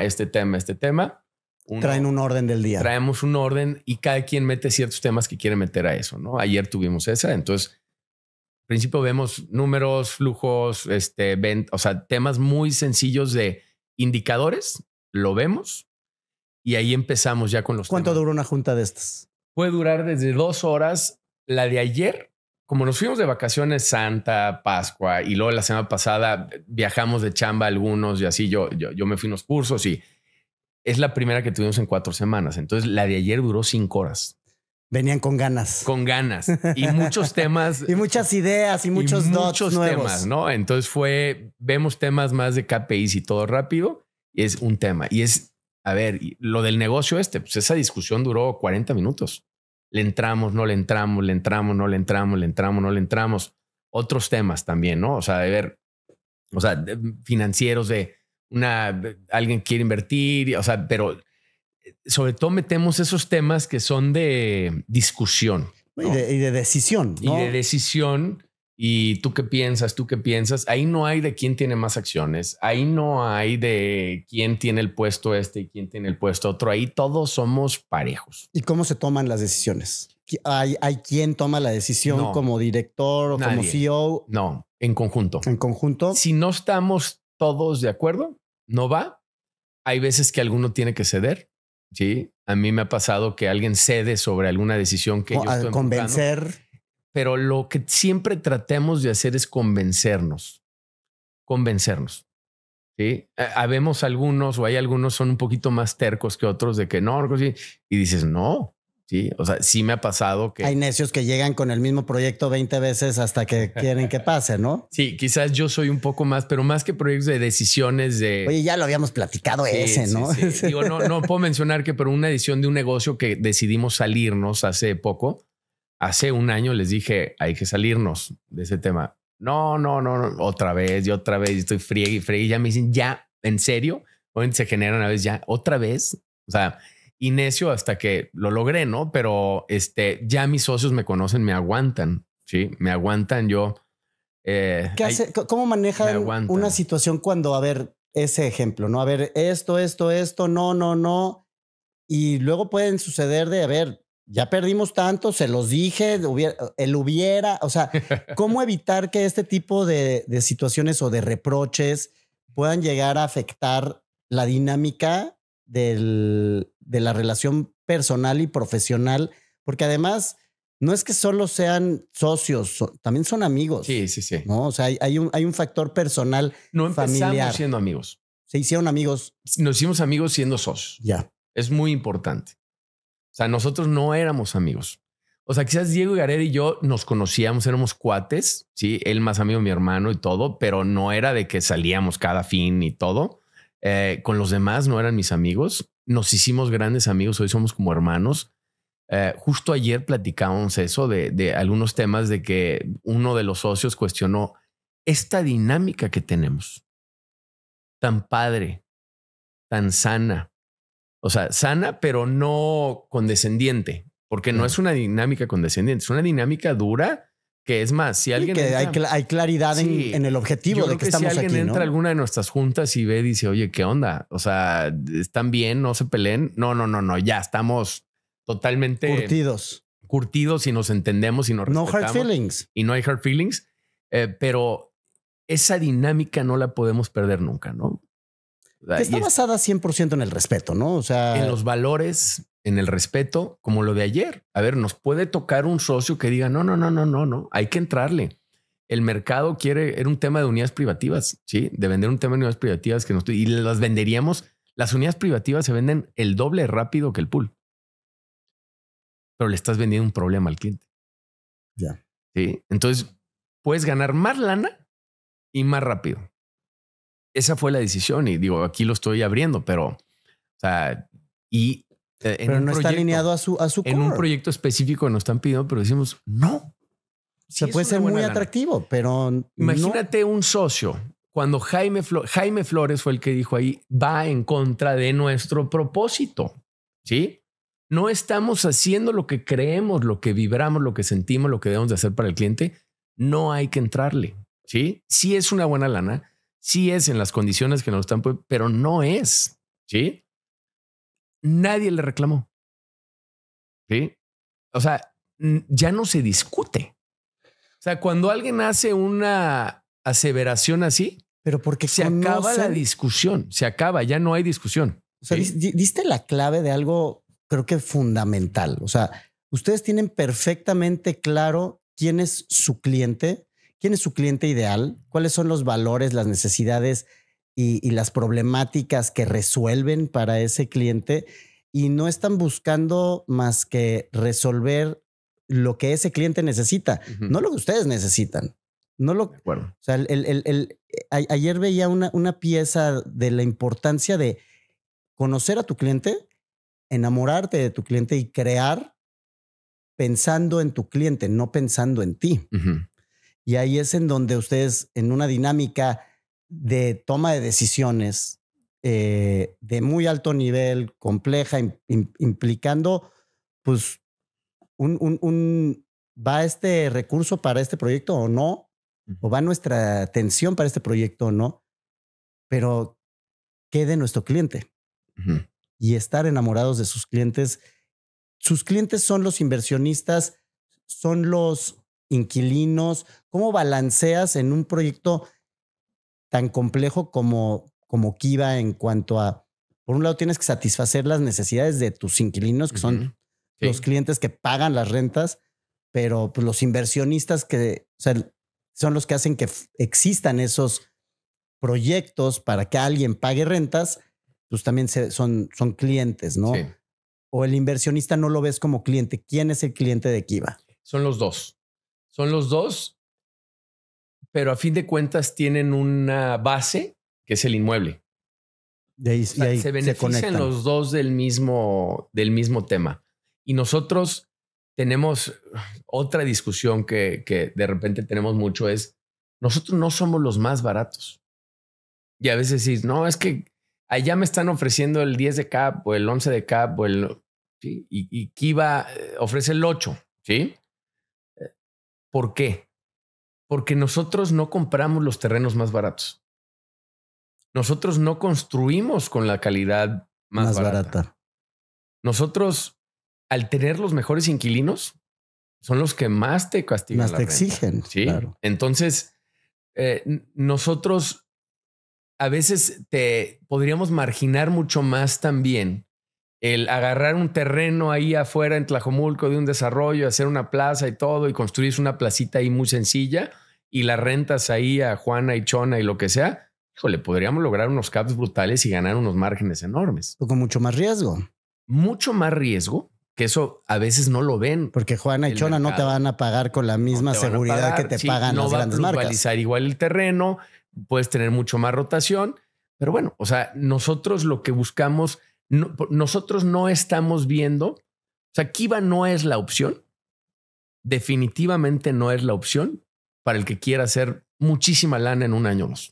O sea, no es la opción, ¿sí? O sea, la Kiva es la opción para el que quiera hacer lana a los 150, 60 años. De visión a largo plazo y con seguridad. Y dejarle un súper inmueble a sus hijos, dejarle un extraordinario inmueble a sus nietos, no preocuparse porque tienes muy buenas marcas AAA por muchísimos años Y no es ahorita compro y hago el flipeo y en un año. No. O sea, no es un negocio de corto plazo. Es un negocio patrimonial de largo plazo que te va a dar mucha tranquilidad y mucha seguridad. ¿Y te paga rendimientos o cómo o ahí depende del cliente? O sea, yo puedo estar recibiendo mis rendimientos mensualmente, anualmente, cada cuándo hacen distribuciones. ¿Cada mes? Sí, cada mes se cobran todas las rentas de cada proyecto. Y se distribuye. Y se distribuye el porcentaje. Tuvimos tanto de gastos. Sí. En Estados Unidos lo hacemos cada 3 meses, aunque ahorita estamos viendo para cambiarlo a cada mes también en Estados Unidos. Y yo puedo decidir dejar ese dinero que me pagas como rendimiento para que se reinvierta. No, tiene que entrar a tu cuenta, es tu renta. Muchos inversionistas. Mira, hoy repartimos en rentas unos 340 millones de pesos al año, más o menos. Es lo que más o menos se distribuye. Y muchos inversionistas nuestros deciden, lo guardan en una cuenta, ¿sí? Y nos hablan cada X tiempo. Por ejemplo, ahorita a las 11 tengo cita con uno y a la 1 con otro, que son de esos inversiones que ya guardaron tanto. Acumulan y vuelven a invertir en otro proyecto. ¿Qué otro proyecto vuelven tienes? a acumular. O sea, de hecho tengo algunos inversores que ya cada mes ya hacen un depósito fijo desde hace 10 años sobre nuevas inversiones que van haciendo y cada vez va subiendo ese depósito, en donde nada más les ponemos un contrato nuevo de algún proyecto nuevo y así se van, porque pues, es el famoso compound effect, ¿no? Que el compounding, totalmente. Y luego cobran rentas sobre las rentas porque van creciendo el inmueble. Y se vuelve exponencial. Sí, y muchos, tenemos unos que dicen, es que yo empecé ahí con un ticket y ahí voy. Y ahorita tengo 15. Y me habló el otro día uno y me dice, yo ya recibo más rentas de lo que gano en mi negocio. O sea, yo ya soy más un inmobiliario que un cuate que viene de vidrio, porque vende vidrio ese cuate. O sea, ahora, por ejemplo, alguien que entró en el primero, que fue La Rioja, o sea, cada proyecto tiene un tope de posibles tickets, ¿no? O sea, a ver, este proyecto tiene 400 tickets y yo fui de los primeros que compré en ese. Yo en algún momento puedo vender mi participación en ese proyecto para entrar en otro. Sí. Ahí cuando ese te lo vendo a ti mismo o tengo que buscar a alguien. Ustedes lo venden por mí. Nos encargamos de venderlo. Tenemos un mercado secundario. Por ejemplo, el año pasado se revendieron 300 millones de pesos en reventas y normalmente es en unidades privativas. Y ustedes cobran una comisión sobre la venta. Es como comprar tú un departamento. Tú tienes tu porcentaje, puedes vender una parte. Por ejemplo, ahorita un inversionista dijo, traigo una bronca. Sí, por eso te lo iba a preguntar. Me estoy divorciando, necesito algo de lana. Sí, entonces el proyecto tengo 6 millones de pesos, necesito 2, ¿no? Entonces vendió un cachito, ya lo vendió. Entonces él se capitaliza y se quedó con los otros 4. Se quedó con los otros 4. Y muchas veces lo compra los mismos que están en el pool. O sea, les mandas tú una notificación. Es un derecho al tanto. De hecho, legalmente tenemos que mandar un derecho al tanto a los que ya están. Por ejemplo, en Estados Unidos, o sea, siempre hay algunos. En cada proyecto hay alguno que está cachando todo lo que se vende. O sea, que compró y está muy contento, quiere comprar más. Entonces está esperando a que alguien venda. Entonces ya alguien vende y va subiendo su participación. Y hay quienes van concentrando participaciones. Hay quien va concentrando participaciones. Sí, por ejemplo, en Estados Unidos siempre el mismo es el que compra todo lo que se revende allá. ¿Qué porcentaje de un proyecto es el que vendes bajo este modelo? ¿El 100%? 90%. Y el otro 10%. 90%. Kiva se queda de socio. Siempre. Siempre. No nos salimos de ningún proyecto. Eso es una garantía. Nos administramos y no nos salimos de ningún proyecto. Sobre todo los pools. Unidades privativas, ahí sí, pero hicimos 6 proyectos de unidades privativas. Ahí sí no nos quedamos en ninguno. Algo que, ya me platicaste este momento de crisis 2008 que llevó a un pivote y de ahí surge Kiva, pero platícame de los momentos o el momento más difícil o el proyecto más difícil que ha representado un verdadero reto, tanto personal, o sea, de esos problemas que te quitan el sueño y que te generan angustia, ya sea por tu empresa o para tus clientes o a nivel personal. Indiscutiblemente fue el 2008. O sea, el 2008 fue un momento muy, muy difícil para mí y para nosotros. El tema, lo que pasa, nos cancelan el 55% de las ventas. se nos viene abajo el mundo. O sea, proyectamos, o sea, estábamos muy sanos. O sea, lo que es importante es justo antes de eso, estábamos sanos, teníamos un buen balance, ganábamos lana cada mes. O sea, estábamos muy sanos, comercialmente muy fuertes. Y viene esta ola que nos puso una friega. O sea, fue durísimo. Yo tenía 27 años ahí. Entonces imagínate o sea, ahorita... ¿Ya estabas casado? Estaba recién casado. Llevaba un año de haberme casado. O sea, imagínate. Bienvenido al matrimonio. Sí, o sea, yo siempre, o sea, me gradué. Yo el negocio, un año antes de graduarme empezamos la empresa. O sea, cuando iba como en octavo semestre, séptimo. De ahí me caso y doy anillo a los 6 meses de graduarme. O sea, una locura. Ahorita me pongo a pensar y no lo puedo conceptualizar. Y me caso y pega la crisis en el 2008. Yo de 27 años, cuando empieza a pegar. No, pues fue una friega. Me doy cuenta de lo que estaba pasando. Yo como buen ingeniero, que un poco regresando al tema de las finanzas, mi cerebro empieza a trabajar como sistema, ¿no? O sea, no hay como visión en 1D, en 2D y en 3D, ¿no? O sea, 5D. Yo 5D, así que va a pasar. A ver, se nos canceló todo esto, costo financiero. Vamos a tener que revender tanto porcentaje abajo, Y yo todo lo hago. Siempre estoy con una pluma y estoy haciendo el sistema y va a pasar. Estamos fregados, pero no, o sea, no leve. Va a ser una tranquiza. O sea, en ese momento, o sea, tú veías todavía el cuate que nos manejaba ahí la parte administrativa y me dice, no, pues estamos muy bien. No. O sea, no estás viendo todo esto. No estás viendo todo esto que va a pasar en los siguientes 10 meses. Entonces tenemos que actuar ahorita. Pero en ese momento yo estaba, cuando pega, te entra un sentimiento de ¿qué va a pasar con mis inversionistas? De incertidumbre. No les voy a poder pagar. No voy a poder terminar las casas. Mi nombre, mi reputación, mi esposa, o sea, mis sueños, ya se acabó todo, ¿no? Y vomitaba sangre, no dormía, o sea, me mermó mucho físicamente. O sea, mira, puedo estar aquí 10 horas platicándote. Lo único que te digo es, fue un infierno. Un infierno que yo tengo mucha empatía a veces con empresarios que viven momentos difíciles y trato de ayudarlos. O sea, que están en momentos muy complicados financieramente y con broncas porque yo estuve ahí. Claro. Yo estuve ahí y me genera mucha empatía y sobre todo cuando es gente decente y todo y que está metidos en problemas, pero es gente buena. ¿Hubo quien te ayudó a ti? A ver, sin duda, ¿no? O sea, sin duda, yo ahí o sea, digo, diferentes cosas, diferentes momentos, pero yo ahorita platicaré un tema de mis socios de Kiva y por qué somos tan fuertes juntos. Pero en ese momento me doy cuenta que íbamos a estar 1000 metros bajo tierra. O sea, íbamos a perder todo lo que habíamos hecho en 10 años en 15 días. Ahora sí, brace yourself for impact. No. Y un poco, mira, vi lo que mandaste para esta plática de lo del himno, de qué te genera fuerza. Y sí hay música que te genera fuerza y ahorita platicaremos de eso, pero yo tenía que generar mucha fuerza en mí. El amor propio y el quererte y el decir soy y verte al espejo y decirte I'm a warrior. Güey, I'm a warrior. O sea, yo voy a lograrlo y voy a salir. Me ponía mensajitos. Tenía una Treo, ¿te acuerdas la Palm Treo? Claro. Me mandaba mensajes con alertas hacia futuro para que me dijera cosas así. Oye, qué buena práctica. Eres un guerrero, tú puedes, confía en ti. Porque yo sabía que a futuro en esos meses y esos días yo iba a tener momentos bajos. Y yo necesitaba... ¿Quién te enseñó ese tipo de prácticas? Nadie, no sé. Nadie.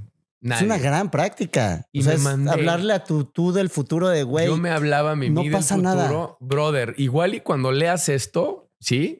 Este mensaje, vas a estar torcido en posición fetal, jodido. Sí, perdón por la palabra, pero, o sea, güey, dale, ¿sí? Entonces me mandaba mensajes hacia adelante y me levantaba con una fuerza. Qué gran práctica. Sí, me hice muy disciplinado. O sea, era levantarme súper temprano, misma hora todos los días. Ejercicio, a veces con el sentimiento de ansiedad que tenía no podía terminar ese ejercicio, pero trataba de hacerlo. Leía puros libros dije, libros de negocio, ni madres. O sea, no. O sea, voy a leer puro libro de felicidad, de autoenseñanza, que me encanta ese tema y de cómo... ¿Algún autor, algún gurú que... Híjole, leí de todo. Que más resuene? Híjole, bueno, a mí el tema felicidad es Tal Ben-Shahar, es mi ídolo, o sea, es wow, se me hace lo máximo. Y a mí el tema de la felicidad me ha apasionado muchísimo, ¿no? Pero que ahorita quizás hablemos de eso, pero ahí me levanto y empiezo a ordenarme con Yamil, mi socio.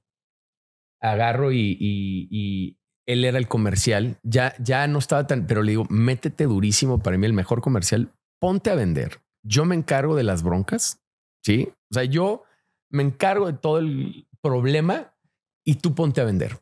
Y necesito que vendas tanto. Porque necesitamos ingresos. Necesitamos ingresos. Abrimos una empresa nueva y de ahí, sin toda la bronca de la anterior, ¿sí?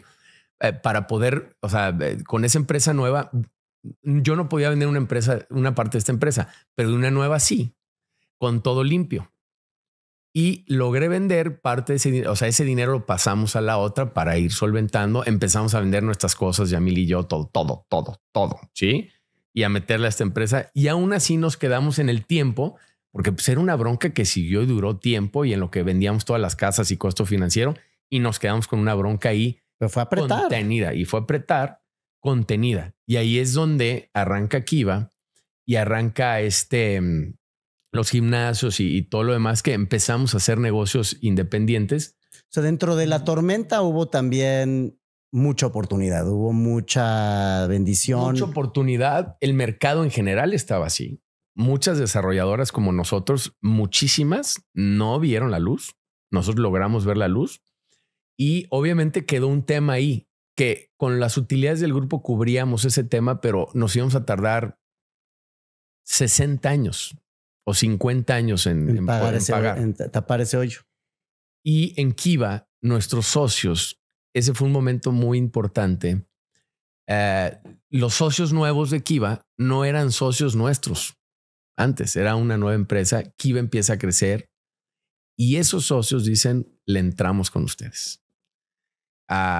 Después de años de que Yamil y yo estábamos pague. A reestructurar y a salvar. Tomamos toda la responsabilidad y limpiamos el balance y todo, junto con el apoyo, hablando de lo de apoyo que decías, de nuestros socios nuevos de Kiva. ¿Sí?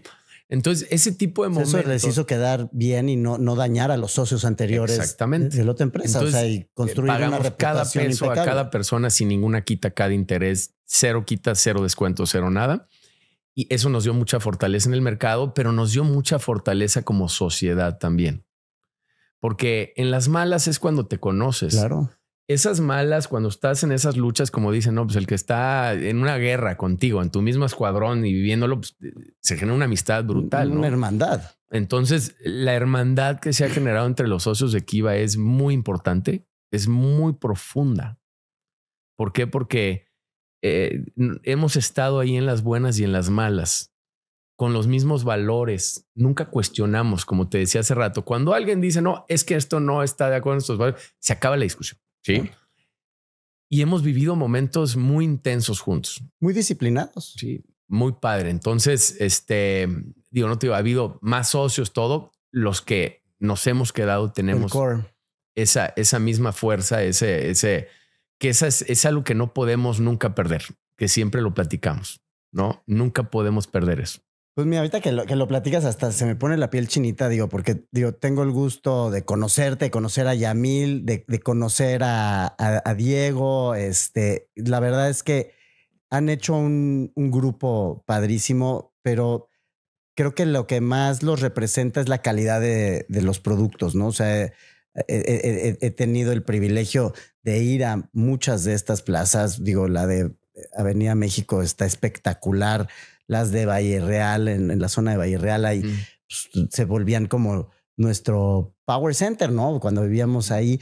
Entonces, realmente ves que lo que hacen tiene calidad, tiene calidez, representa los principios de la gente que está con mucho talento detrás de estos proyectos y se abre una ventana de oportunidad para un universo de clientes que hoy, pues a lo mejor con un podcast como este, con la comunicación que he visto, empezaron el año pasado con estos espectaculares, ¿no? Por la ciudad, ofreciendo una opción financiera para un mercado de personas que dice, a ver, pues en Guadalajara ha habido lamentablemente, como en otros lugares, muchos de estos fraudes, ¿no? De estos Ponzi schemes en donde llega el primo del vecino del amigo y le dice, no, es que te estoy dando rendimientos de tanto mensual. Y dices, digo, eso no existe.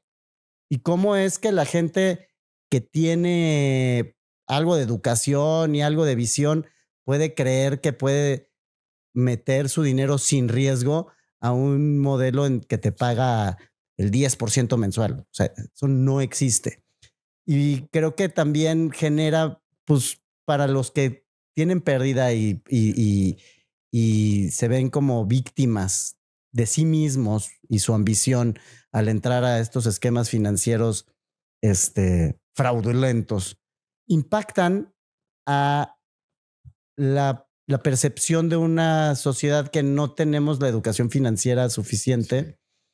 Entonces, a mí me encantaría, Fer, que pudieras compartirnos realmente cuál es la gran diferencia de una empresa, no sé si esté regulada una empresa como Kiva, como una empresa financiera, pero es al final una empresa que ofrece un vehículo de inversión con grandes atractivos, con gran seguridad, que en México son de las pocas empresas que democratizan el acceso a pools de inversión inmobiliaria, como lo están haciendo ustedes. En Estados Unidos algo que a lo mejor es mucho más accesible o más frecuente, pero en México no son tantas las empresas que hacen lo que ustedes hacen. ¿Qué es lo que le dirías a una audiencia de inversionistas que lo que le hace falta a México es inversión, confianza, pero invertir en lo correcto, ¿no? Yo creo que, es muy triste, ¿no? Mucho lo que pasa y yo creo que es una combinación, ¿no? O sea, como dice, it takes two to tango, ¿no? Y cuando tú tienes inversionistas que no tienen madurez, ¿no?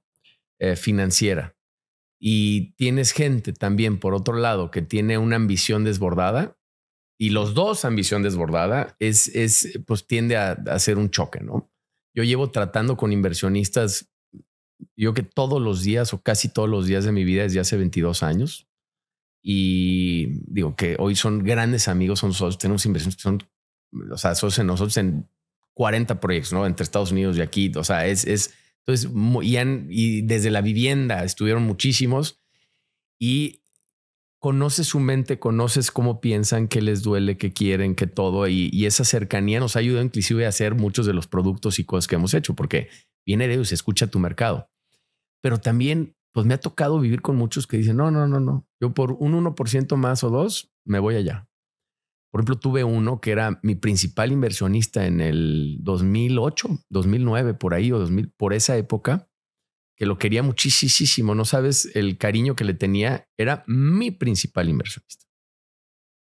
Le ofrecen en uno de estos esquemas y me dice, Fer, la verdad es que me voy a ir para allá porque tú no me puedes dar los rendimientos que me dan.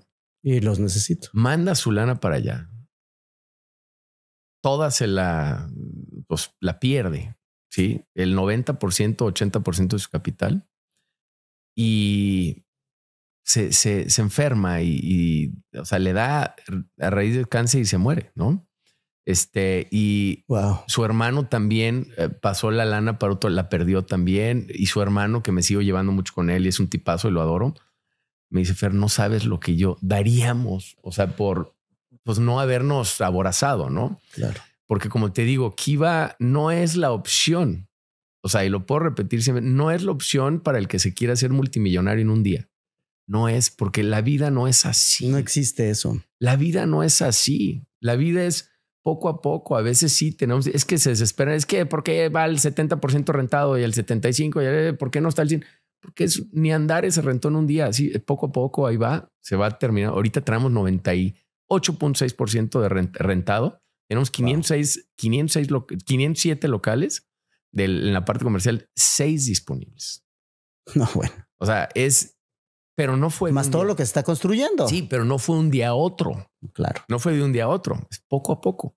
Entonces yo lo que le diría a la audiencia es, la vida no es así. La vida es poco a poco. No hay overnight success. No hay overnight success. Se va construyendo poco a poco la riqueza. El compound effect es extraordinario y cuando menos piensas ya vas teniendo más.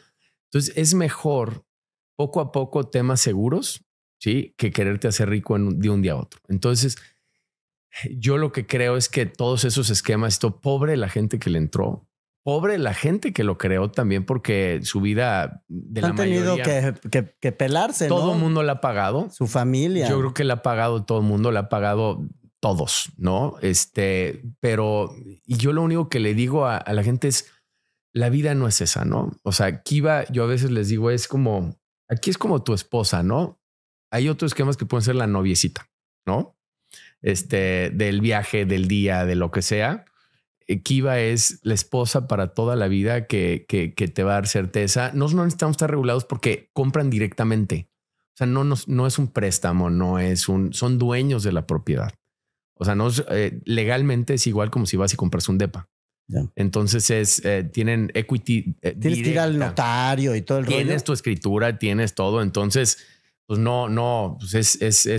pues es algo que puedes heredar. Es algo que puedes heredar, es tuyo, lo puedes vender. Es como si vas y compras una casa. Entonces no hay regulación porque no hay ese riesgo que puedes tener en un esquema de un black box que metes la lana y no sabes a dónde va. Acá sabes perfectamente a dónde va, ¿no?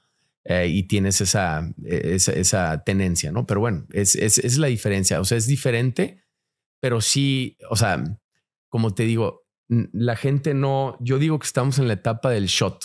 Todo queremos rápido. O sea, ya es Netflix y que es yo le digo la generación Maruchan, de las sopas instantáneas. No estamos dispuestos a esperar un anuncio en la tele, no estamos dispuestos, queremos una información, ya una discusión ya ni siquiera es divertida porque luego te metes a Google y ves que quién tiene razón en un segundo en vez de estar discutiendo tonterías una hora que era padrísimo. Sí, claro. Entonces ha cambiado mucho y ese mismo efecto lo lleva a mucha gente hacia las inversiones y se terminan dando unos trancazos, o sea, brutales y no es necesario. No, y al final no es una casa de apuestas. No debes de estar apostando con tu patrimonio. No. Debes de ver este tipo de ejemplos como opciones de diversificación, sí. Que sí, cripto, sí, acciones, sí, bonos, sí, inversiones inmobiliarias, pero mientras más diversificado... Sí, que esas son inversiones temporales. Esta no. Y hay una diferencia. Que yo a veces, por ejemplo, con un inversionista nuevo que tenemos, decía, a ver, yo quiero pagar mis fijos, ¿no? A ver, la escuela de mis hijos me cuesta 12,000 al mes o 13,000, no me acuerdo. A ver, de cada uno y tengo 3, son 30. ¿Cuánto necesito tener? A ver, ya compró tickets que ya le dan para la primera colegiatura, ¿no? Claro. Ahorita nos acaba de apartar para la segunda colegiatura, ¿no? Pero lo que es brutal es que no nada más él resolvió el tema de la colegiatura de sus hijos. El día que le herede eso a sus hijos, ya eso va a valer mucho más. Va a pasar para las colegiaturas actualizadas de sus hijos, de sus nietos. De 3. O sea, es más, cada uno de sus hijos va a poder pagar la colegiatura. Ya tiene la beca de su hijo. Pero ya a nivel familiar, sí. Es patrimonial. Pero a nivel familiar, el tema de las colegiaturas al menos ya lo resolvieron generacionalmente, ¿no? Ya se acabó con un esfuerzo que hizo ahorita él, ¿no? Entonces vas montando como un rompecabezas hacia arriba de lo que vas. A ver, pero lo importante, Fer, de tener esa visión, o sea, ese mindset, ahorita como lo estás platicando es, a ver, tú puedes mediante una inversión de esta naturaleza ver para tener los ingresos cubiertos. Y lo aprendí yo hace un poco en el evento Tony Robbins sobre tener tu money making machine. O sea, esto que te genera dinero mientras estás dormido. Entonces, dormido, puedes tener en un vehículo de inversión como en Kiva, pues dinero que te está generando permanentemente. Fer, la verdad es que el tiempo se nos acaba y tienes esta reunión que me comentabas y podríamos seguir horas platicando. La verdad, y vamos a repetir. Porque luego nos echamos un tequila y lo hacemos ya en la tardecita. Y le entramos ahorita al hondo ahí de todo lo que... Lo hacemos en la tardecita, ya nos entramos aquí en el barecito unos buenos drinks, pero yo antes que nada agradecerte el estar aquí, la confianza de venir y ser uno de mis primeros invitados a Game Changers. La verdad es que es un agradecimiento brutal y la riqueza de lo que estás compartiendo me encanta. Antes de terminar, me gustaría que nos compartieras, bueno, cómo alguien puede acercarse a Kiva y cómo están hoy adquiriendo nuevos clientes, diversificándose con las opciones de 100 ladrillos para otro tipo de clientes. Platícanos un poquito más de eso antes de terminar. A ver, nosotros, por ejemplo, hoy tenemos ya una base de inversiones que ya muchos llevan 22 años, 21, 18 y el 70% de nuestra colocación son los mismos. Que van creciendo con ustedes. O sea, son los mismos. O sea, de hecho, sí, casi todo lo que colocamos son inversiones. Por eso es importante el largo plazo. El quedarles bien, el darles un producto de calidad que estén cobrando, o sea, para que sigan, ¿no? Entonces, ahí está el 70% y hay otro 30% que entra nuevo, 20 y tantos % al año. Y obviamente tenemos redes, no soy muy tecnológico yo, pero sé que estamos en todas las redes. Ahí se pueden comunicar, nada más pongan el Kiva Inmobiliaria y les va a salir el Instagram, el teléfono, todo, ¿no? Seguro, yo no tengo redes en lo personal, pero ahí hay muchas redes en donde participamos, ¿no? Y pues bienvenidos. Estaría padrísimo. Con 100 ladrillos, ¿qué es lo que están haciendo? Con 100 ladrillos y con Brick llevamos ya muchos años trabajando, con 100 ladrillos empezando, es poder llegar a ese mercado que tiene 60 mil pesos, 30 mil pesos, 20 mil pesos, 50, bueno, pues como mi hija de 11 años, ¿no? Que todos sus ahorros que de toda su vida, ¿no? Y que pueden meter ahí a través de cantidades mucho más pequeñas. Y ahí se va haciendo la ronchita, ¿no? ¿Y funciona igual? Funciona idéntico. O sea, es una maravilla. O sea, porque funciona padrísimo. Y esa es nuestra... Hoy ahí es donde le hemos metido muchas ganas. O sea, le hemos metido muchas ganas al tema de poder cumplir nuestro propósito. Nuestro sueño es poder estar en unos 20 años o 30 años y decir, híjole, estas 1000 familias tienen tranquilidad patrimonial. Hoy tenemos como 1,600 inversionistas. Bueno, si contamos crowdfunding, pues o sea, de ahí nada más tendremos unos 15,000, yo creo, ¿no? Wow. Pero que puedan tener esa tranquilidad para financiera de dedicarse a su negocio, hacer lo que hacen, pero con una tranquilidad financiera y que le dé fortaleza a sus finanzas pues, por muchísimas generaciones. Ese es nuestro propósito y nuestro sueño. No, pues está increíble. La verdad es que te felicito al innovar, al volverse todos en la familia de Grupo Kiva verdaderos game changers en esta democratización de los grandes proyectos inmobiliarios y que lo están llevando cada vez a que sea más accesible a más personas en México y en Hispanoamérica. Y pues sin duda que te sigan a Kiva, infórmense.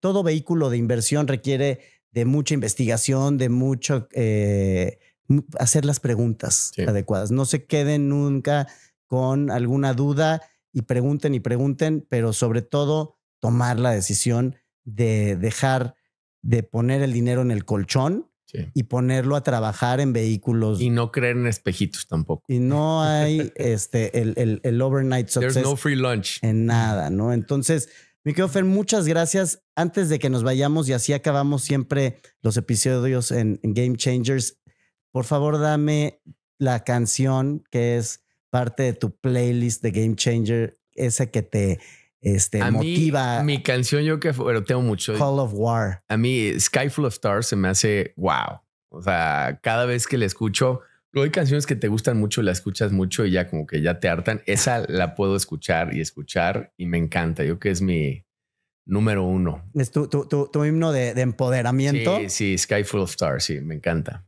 Qué belleza, Fer. La verdad, mil gracias.